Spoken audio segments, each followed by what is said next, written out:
नमस्कार, स्वागत सभी का।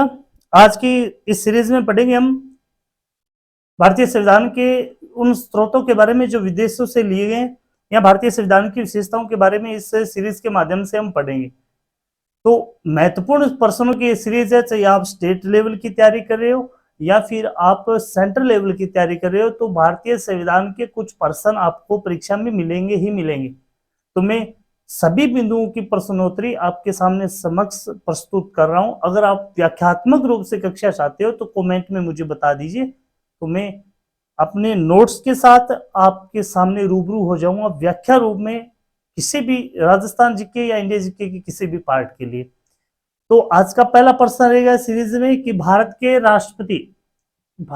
राष्ट्रपति की आपातकालीन शक्तियां निम्नलिखित में से किस देश से ली गई है? किस देश से ली गई है? तो भारत की आपातकालीन शक्तियां है वो जर्मनी के वीमर संविधान की देन है। जर्मनी के वीमर संविधान की देन है। अगला है, भारतीय संविधान का सबसे बड़ा एकाकी स्रोत है। सबसे बड़ा एकाकी स्रोत है वह है गवर्नमेंट ऑफ इंडिया एक्ट 1935।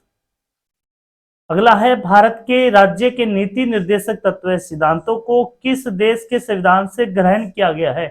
राज्य के जो नीति निर्देशक तत्व है वे लिए गए हैं आयरलैंड से।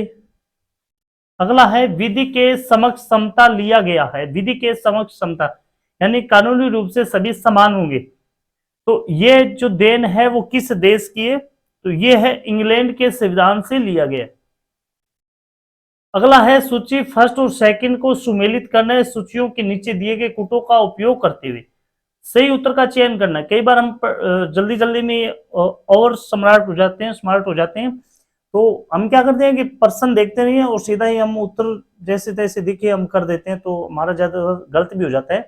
तो इसमें ऐसा नहीं करेंगे हम। तो एक तरफ सूची फर्स्ट और सेकंड दी गई है। सूची फर्स्ट में वे प्रावधान दिए गए हैं, आगे उन देशों के नाम दिए गए हैं जहां से वे लिए गए। तो अभी हमने पढ़ा था कि राज्य के नीति निर्देशक तत्व वो कहां से लिए गए? आयरलैंड से लिए गए। तो यहाँ पर हम ऑप्शन के आधार पर देख भी सकते हैं कि डी में 3 ऑप्शन किसका आ रहा है? ये आ रहा है सी और डी का। सी और डी का। तो इसमें मान लीजिए ए और बी तो कट हो गए, सी और डी में हमको चूज करना है। मूल अधिकार कहां से लिए गए? तो मूल अधिकार है वो संयुक्त राज्य अमेरिका से लिए गए। तो ऑप्शन ए में 2 नंबर आता है, तो ये हो जाएगा। इसके अलावा आप देख भी सकते हैं कि शासन की संसदीय प्रणाली ये कहां से? यूके से ली गई है। आपात प्रबंधन है ये कहां से लिया गया? ये जर्मनी से लिया गया। तो इस प्रकार से हम अगर सूची वाले प्रश्नों के अंदर हमें 1 या 2 ऑप्शन के आधार पर अगर हम कर पाते हैं तो बहुत अच्छा होता है। अगला है, भारतीय नियंत्रण और वह महालेखा परीक्षक किसकी देन है? तो ये जो देन है वो ब्रिटेन देश की देन है। भारत में कलेक्टर का पद औपनिवेशिक शासन से उधार लिया था। भारत में जो कलेक्टर का पद है वो किस देश की देन है? ये है इंग्लैंड की देन। अगला है, भारतीय संविधान के में मौलिक अधिकारों का उल्लेख करते हुए निम्नलिखित में से किस देश का अनुसरण किया जाता है? ये भी प्रश्न पहले आ चुका है सूची फर्स्ट सेकंड के अंदर। तो इसमें उत्तर हो जाएगा अमेरिका। भारत की संसदीय प्रणाली प्रभावित है किस देश के अनुरूप? भारत की संसदीय प्रणाली है तो ये प्रणाली इंग्लैंड की संसद से मिलती जुलती है। भारत की संविधान के अंतर्गत संघ और राज्यों के बीच शक्तियों का विभाजन किसकी प्रेरणा पर आधारित है? संघ और राज्य के बीच की शक्तियों का, तो ये ऑस्ट्रेलिया देश से प्रभावित है। भारतीय संविधान में मौलिक कर्तव्यों का विचार लिया गया था। मौलिक कर्तव्यों का विचार लिया गया था तो किस देश से? ये रूस के संविधान से लिया गया। भारतीय संविधान में संघवाद किस देश से लिया गया? संघवाद किस देश से लिया गया? ये कनाडा से लिया गया।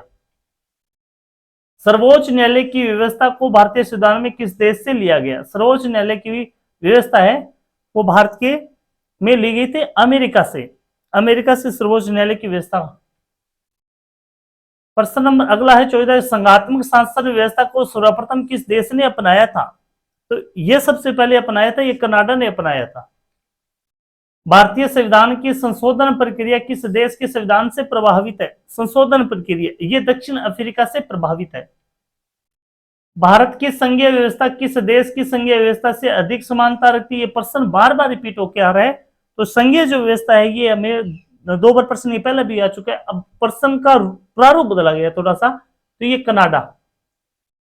भारतीय संविधान में समवर्ती सूची कहां से ली गई है? समवर्ती सूची की प्रेरणा वो कहां से ली गई है? ये भी ऑस्ट्रेलिया से ली गई है। अगला प्रश्न है कि आपातकालीन प्रावधान किस देश के संविधान के आधार पर निर्मित किए गए? आपातकालीन प्रावधान किस देश के संविधान के आधार पर निर्मित किए गए? तो आपातकाल वो जर्मनी देश से, जर्मनी देश से लिए गए। भारतीय संविधान में मूल कर्तव्यों को शामिल करने का विचार किस देश के संविधान से लिए गए? ये मूल कर्तव्य, मौलिक कर्तव्यों की बात पहले भी आ चुकी है। अनुच्छेद 51 क भाग में मूल कर्तव्यों का उल्लेख किया गया है।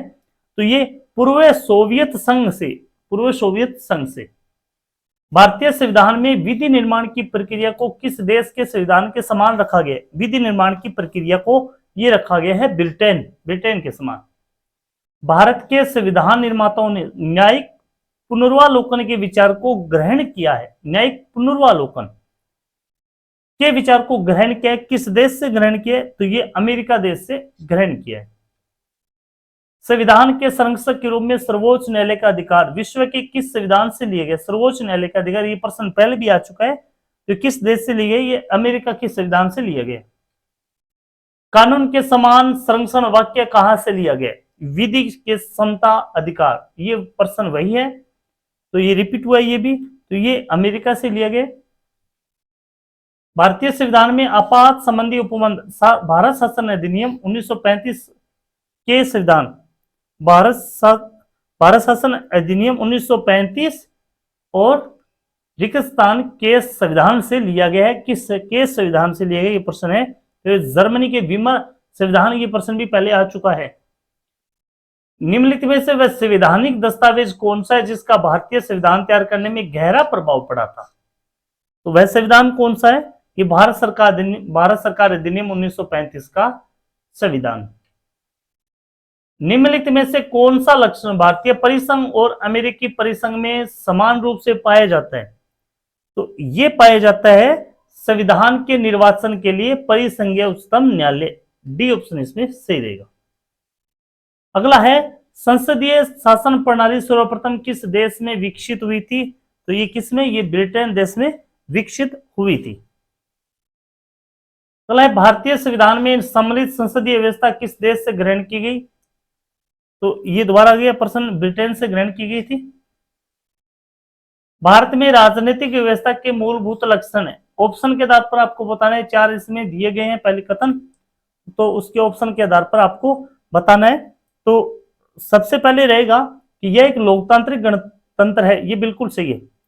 अगला है इसमें संस्थात्मक रूप की सरकार है। भारत के संविधान में ये मूलभूत लक्षण है, सही है इसमें भी। अगला है सर्वोच्च सत्ता भारत की जनता में निहित है, बिल्कुल सही है। यह एक एकीकृत शक्ति का प्रावधान करती है, ये एकीकृत शक्ति का प्रावधान नहीं करती। तो इसमें 1, 2 व 3 सही है, यानी ऑप्शन बी सही रहेगा।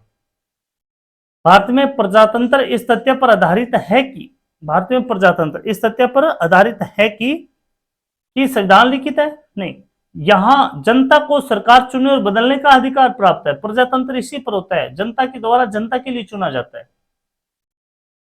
अगला है निम्नलिखित में से कौन सा कथन सही नहीं है? सही नहीं है पूछा गया, सही नहीं है। तो भारतीय संविधान निर्मित, लिखित और सर्वाधिक व्यापक है, बिल्कुल सही है। भारत का संविधान प्रभुत्व संपन्न लोकतंत्रात्मक पंथनिरपेक्ष समाजवादी संविधान है, ये भी सही है। भारतीय संविधान में मूल अधिकारों की समाविष्ट किया गया, ये भी सही है। संविधान के प्रवर्तन के समय से ही संविधान में मूल कर्तव्य शामिल नहीं, बिल्कुल शामिल नहीं, मूल कर्तव्यों को बाद में शामिल किया गया था। डी ऑप्शन इसमें सही है। भारतीय संविधान के संबंध में कौन सा कथन सही है? तो इसमें देखो, यह एक मौलिक संविधान है, ये बिल्कुल सही है। दूसरे देशों के संविधान से प्रभावित है, हालांकि इसमें कुछ प्रावधान लिए गए लेकिन प्रभावित नहीं है। इसमें कुछ प्रावधान अवश्य लिए गए हैं, लेकिन ये सभी प्रावधान जो भारतीय संविधान में, वो सभी प्रावधान दूसरे देशों से नहीं लिए गए हैं। भारत के विभिन्न विचारकों ने अपने भी इसमें प्रावधान रखे हैं, तो इसमें ये भी कथन है, ये बिल्कुल सही है। हाँ, सही पूछा है यहाँ पर, दूसरे देशों के संविधान, ये मौलिक संविधान, सॉरी ये थोड़ा सा गलत मैंने इसमें नहीं पढ़ दिया, ये एक मौलिक संविधान है, बिल्कुल सही, बिल्कुल गलत है, मौलिक नहीं लिखित संविधान है। ये दूसरे देशों के संविधान से प्रभावित है, हालांकि दूसरे देशों से इसमें प्रावधान लिए भी गए। निम्नलिखित में से कौन सा कथन सही है? सही पूछा है इसमें भी, हम पढ़ने में थोड़ा सा गलती कर देते हैं, मैं खुद भी गलती कर चुका हूं पिछले प्रश्न में। तो यहां देखिए निम्नलिखित में से कौन सा कथन सही है। तो यहां देखिए भारतीय संविधान में कई विदेशी संवैधानिक तत्वों को समावेश किया गया। बिल्कुल, भारतीय संविधान एकल नागरिकता का प्रावधान करता है, ये भी सही है। भारतीय संविधान वयस्क मताधिकार की व्यवस्था करता है, ये भी सही। उपरोक्त में से सभी इसमें सही है। भारत में वैद्य प्रभुसत्ता निहित है। भारत में वैद्य प्रभुसत्ता निहित है, तो ये वैद्य प्रभुसत्ता है वो किसमें? संविधान में निहित है। भारतीय संविधान की संरचना किस प्रकार की है? किस प्रकार की संरचना है? तो इसमें कुछ एकात्मक कुछ कठोर है, कुछ एकात्मक है तो कुछ कठोर है। भारतीय संविधान भावना में एकात्मक है, क्योंकि भारतीय संविधान भावना में एकात्मक है क्योंकि केवल संसद को संवैधानिक संशोधन प्रक्रिया आरंभ करने का अधिकार है। बिल्कुल सही है। संसद ही सभी नियमावली, सभी संविधान संशोधन करती है। कुछ स्थितियों में संसद को राज्य के लिए कानून बनाने का अधिकार है, ये भी सही है। अखिल भारतीय सेवाओं के कारण, ये भी सही। उपरोक्त में ये सभी सही है। इसमें भारतीय संविधान के संदर्भ में कहा जाता है कि यह क्या कहा जाता है कि यह वकीलों का स्वर्ग है, वकीलों का स्वर्ग माना जाता है, क्योंकि इसमें भारतीय संविधान में 395 अनुच्छेद रहते हैं। तो इसमें आम व्यक्ति को ये अनुच्छेद समझ में नहीं आता। एक जो वकील होता है वही इन अनुच्छेदों को समझ पाता है। तो आम जन अपनी सुनवाई के लिए किसका सेवा लेता है? वकीलों का सेवा लेता है। तो वकीलों का ये स्वर्ग माना जाता है। निम्नलिखित में से यह किससे निर्धारित होता है कि भारत का संविधान परिसंघीय है? किससे निर्धारित होता है कि भारत का संविधान परिसंघीय है? तो यह परिसंघीय जो सिद्धांत है वो केंद्र और राज्यों के बीच शक्तियों का वितरण करता है, तो इससे ये प्रभावित होता है, ये इससे निर्धारित होता है। भारत में वयस्क मताधिकार की उम्र सीमा क्या है? एक व्यक्ति कितनी उम्र से अपना वोट मतदान कर सकता है? 18 वर्ष की उम्र से। भारतीय संघीय व्यवस्था की एक विशेषता है, भारतीय संघीय व्यवस्था की एक विशेषता है कि वे संविधान को सर्वोच्च मानता है, संविधान की सर्वोच्चता। भारत के संविधान में संघीय शब्द की जगह किन शब्दों को स्थान दिया गया है? संघीय शब्दों की जगह किन शब्दों को स्थान दिया गया है? तो ये दिया गया है राज्यों का संघ, राज्यों का संघ। भारतीय संविधान में कितनी अनुसूचियां? सामान्य सा प्रश्न है कि भारतीय संविधान में 12 अनुसूचियां हैं, 395 अनुच्छेद है। भारतीय संविधान का अभिभावक कौन है? भारतीय संविधान का पितामह अभिभावक कौन है? तो कौन है? सर्वोच्च न्यायालय, सर्वोच्च न्यायालय। भारतीय संविधान का अभिभावक सर्वोच्च न्यायालय को कहा जाता है। अगला है भारत का संविधान भारत को राज्यों का समूह घोषित करता है। भारत को राज्यों का समूह घोषित कर सभी जितने भी राज्य हैं उनसे मिलाकर एक भारत का संविधान बनता है। भारत का संविधान किस प्रकार का है? नम्य, अनम्य, नम्य और अनम्य, इनमें से कोई नहीं। तो किस प्रकार का? नम्य और अनम्य, कठोर भी है, एकात्मकता भी इसमें रखती है। भारत के संविधान में भारत को माना गया है, भारत के संविधान में भारत को माना गया है, तो ये एक राज्यों का संघ माना गया, राज्यों का एक यूनियन माना गया। निम्नलिखित में से कौन सी विशेषताएं भारतीय संघ और अमेरिकी संघ दोनों में साझी है, दोनों में कॉमन है? तो दोनों में जो साझी व्यवस्था है वो कौन सी है? वो है संविधान की व्याख्या के लिए संघीय उच्चतम न्यायालय, यानी संविधान का विभाग किसे कहा जाता है? उच्चतम न्यायालय को कहा जाता है। भारत में किस प्रकार की शासन व्यवस्था अपनाई गई? तो भारत में जो शासन व्यवस्था अपनाई गई वो ब्रिटिश की संसद प्रणाली के आधार पर अपनाई गई। विश्व का सबसे बड़ा लिखित एवं सर्वाधिक व्यापक संविधान किस देश का है? तो सबसे बड़ा लिखित है, सर्वाधिक व्यापक है, ये भारत देश का संविधान है, भारतीय संविधान है। भारतीय संविधान है किस प्रकार का? अंशतः, कठोर अंशतः, लचीला, ये तीन ही प्रकार का है। भारतीय संविधान का आप किस प्रकार वर्णन करोगे? सामान्य सा प्रश्न है। भारतीय संविधान का आप किस प्रकार से वर्णन करोगे? तो विश्व के सबसे विस्तृत संविधानों में से एक भारतीय संविधान है। भारत का संविधान को मान्यता प्रदान करता है, कौन करता है? भारत के संविधान को मान्यता प्रदान करता है ये धार्मिक और भाषाई अल्पसंख्यकों को। भारत में सर्वोच्च माना जाता है, तो भारत में सबसे ज्यादा, सबसे ऊंचा सर्वोच्च माना जाता है वो किसको माना जाता है? ये संविधान को माना जाता है। तो आज हमने पढ़ा था भारत की संविधान की प्रमुख विशेषताएं, भारत में जो प्रावधान है, किन किन देशों से कौन कौन से प्रावधान लिए गए, उनकी जो प्रश्नोत्तरी ये पढ़ी है। उम्मीद है कि आपको ये अच्छी लगी हो। अगर अच्छी लगी है तो इसे लाइक और शेयर जरूर करें। जय हिंद, जय भारत।